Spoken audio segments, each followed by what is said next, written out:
Welcome to keep learning with Anshu. ये class CTET paper 2 वालों के लिए काफ़ी इंपॉर्टेंट है, क्योंकि ये जो आपका PYQ मोस्ट इम्पॉर्टेंट है, जो कि आपका 2018 का हम यहाँ पे PYQ कंप्लीट कर रहे हैं, जिसमें आज हमारा जो है कि CDP है सब्जेक्ट।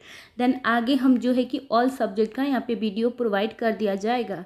ठीक है, तो आज हम स्टार्ट करते हैं आपका CDP, जो बाल विकास आपका और शिक्षा शास्त्र कहा जाता है। ठीक है, तो स्टार्ट करते हैं आपका फर्स्ट क्वेश्चन के साथ, जहाँ पे आप देखेंगे कि शरीर के केंद्रीय भाग से परिधियों या जो आपको अंगांगों की ओर का विकास क्या कहलाता है। तो यहाँ पे आपका राइट आंसर होगा 3, यानी मध्य भाग, जो मध्य बाह्य विकास के सिद्धांत को कहते हैं आपके जो है कि परिधि या जो अंगांगों का की ओर का विकास। ठीक है, the development from centre part of the body, यहाँ पे आपका राइट आंसर होगा प्रिंसिपल ऑफ जो है कि प्रॉक्सिमल डेवलपमेंट। ठीक है, अगला क्वेश्चन देखते हैं कि स्कूल जो है कि बच्चों के समाजीकरण की एक ऐसी संस्था है जहाँ क्या होता है आपका, जहाँ आपका डैश होता है, यानी तो आपका राइट आंसर होगा जहाँ प्रमुख जो है कि स्थान स्कूली बच्चों का होता है। ठीक है, अगला हम देखेंगे आपका जो है कि जब आप एक शिक्षक समूह में से जुड़ जाते हैं, ठीक है, और अपने समूह के अन्य लोगों की ही तरह आप जो है कि पोशाक धारण कर लेते हैं, तो आप किस चीज़ का प्रदर्शन करते हैं। तो यहाँ पे आपका राइट आंसर होगा कि समूह की जो अनुरूपता का, यानी एक समान आप दिखने का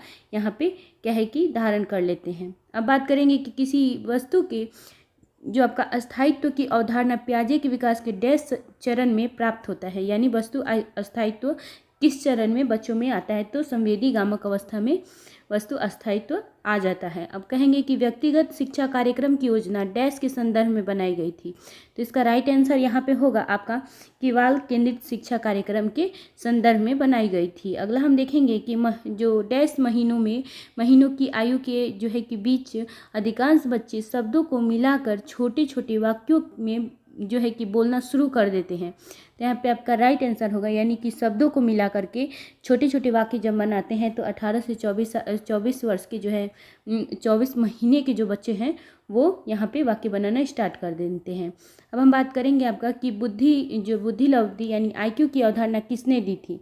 तो आपका IQ की जो अवधारणा है वो आपका स्टर्न के द्वारा दिया गया था। ठीक है, अगला देखेंगे कि जो आपका सृजनात्मकता को डैश की अवधारणा से संबंधित करते हैं, यानी जो आपका जो क्रिएटिविटी होता है उसको किस चीज़ से हम यहाँ पे संबंधित करते हैं। तो आपका राइट आंसर होगा विविध सोच, यानी डाइवर्जन थिंकिंग। ठीक है, तो आप इसको CD से भी याद कर सकते हैं। ठीक है, एक निमोनिक टाइप है यहाँ पे आप बात किसी भाषा की आपकी जो है कि के स्वीकृति ध्वनि संयोजन को इसके डैश नियमों के अंतर्गत बताया जाता है, यानी किस नियमों के अंतर्गत बताया जाता है। तो आपका राइट आंसर होगा जो है कि ध्वनि संबंधित नियमों के अंतर्गत बताते हैं। कह रहे हैं कि जब सोचने की जो कि है प्रक्रिया किसी भाषा द्वारा प्रभावित होती है, तो ऐसी स्थिति को क्या कहते हैं। तो ऐसी स्थिति को हम भाषा जो निर्धारित कहते हैं।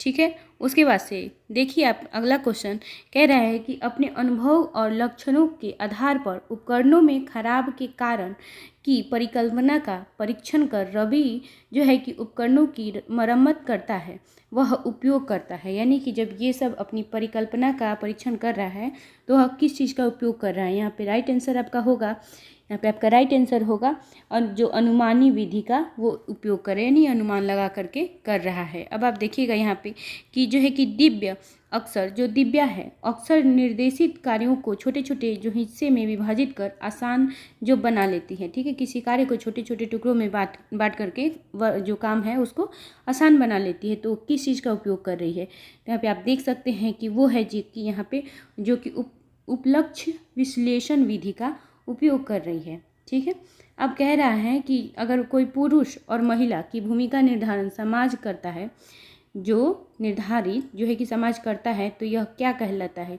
या फिर यह कथन बताता है कि क्या है। मतलब यहाँ पे राइट आंसर आपका होगा लैंगिकता एवं सामाजिक अवतरण। ठीक है, यहाँ पे लैंगिकता और सामाजिक अवतरण के बारे में, gender as a social construct के बारे में यहाँ पे बात करते हैं। अब ग्रेडिंग, कोडिंग, अंकन और जो क्रेडिट संचय जो प्रणाली आपका जो है कि ये अगला क्वेश्चन आपका जो ग्रेडिंग, कोडिंग, अंकन और क्रेडिट जो संचय प्रणाली डैश के कुछ उदाहरण हैं, मतलब किस चीज़ के ये उदाहरण है, ये बात की पूछ रहा है यहाँ पे।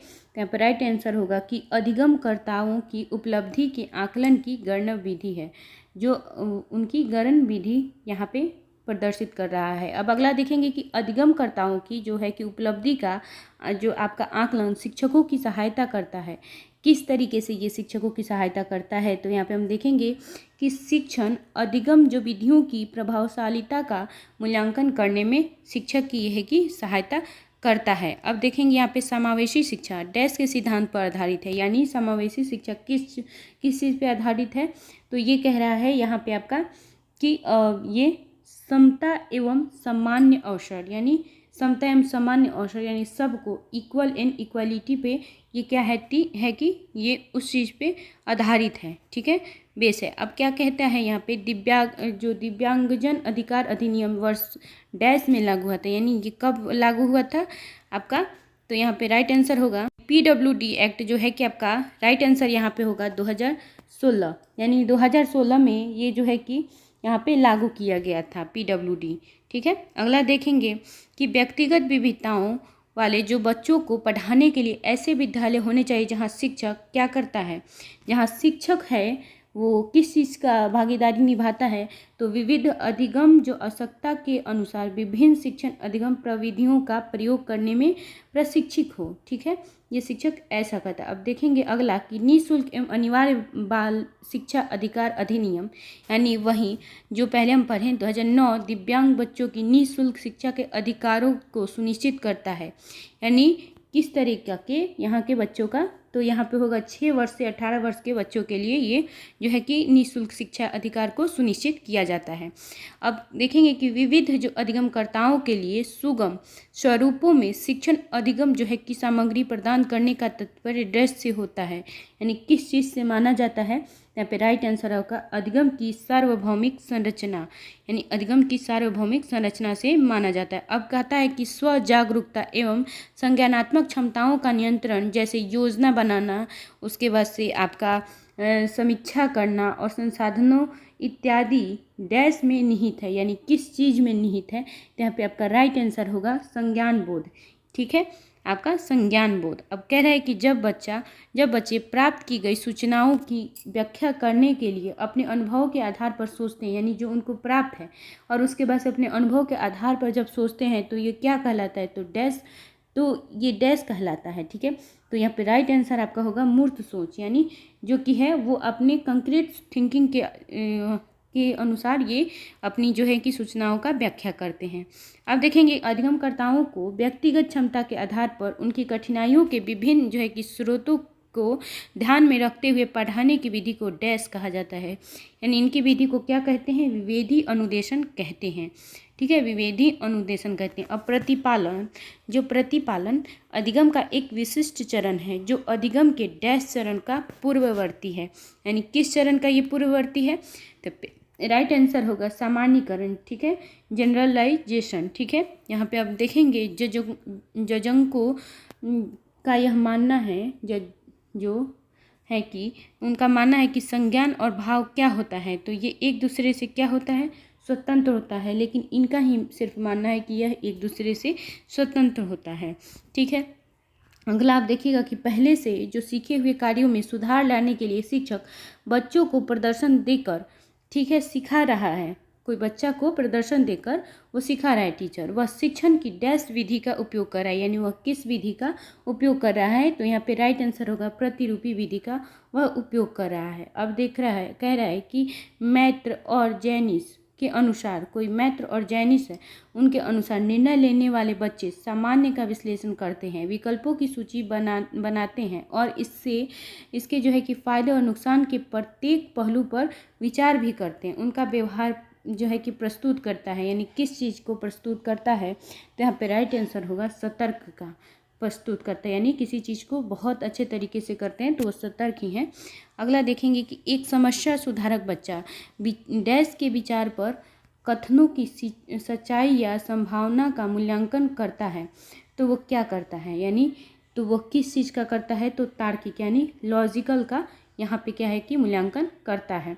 कह रहे कि जिस दिए गए कार्य को करते समय बच्चे स्वयं आनंद लेते हुए अनुभव प्राप्त करते हैं, ठीक है, तो उसे डैश कहते हैं, यानी वो खुद से जो है कि अनुभव प्राप्त करते हैं और किसी चीज़ को नॉलेज प्राप्त करते हैं, अनुभव लेते हैं, तो इसको हम क्या कहते हैं, तो उपभोक्ता प्रकार का कार्य, ठीक है, तो ये उपभोक्ता प्रकार का कार्य है। आप लास्ट देखेंगे यहाँ पे आपका जो है कि बहुसंवेदी शिक्षण अधिगम की जो प्रविधि में अधिगम संवर्धन हेतु दृश्य श्रव्य जो स्पर्श और डैश जो संवेदनाओं का एक साथ प्रयोग किया जाता है, यानी किस चीज़ का एक साथ प्रयोग किया जाता है, तो यहाँ पे आपका राइट आंसर होगा गतिबोधक, यानी ठीक है, यहाँ पे गतिबोधक का प्रयोग किया जाता है, ठीक है। तो फ्रेंड्स, अगर ये वीडियो आपको पसंद आए और अगर ये वीडियो आपको लगे कि हेल्पफुल है तो प्लीज़ वीडियो को लाइक करें और चैनल को सब्सक्राइब करें। Thank you.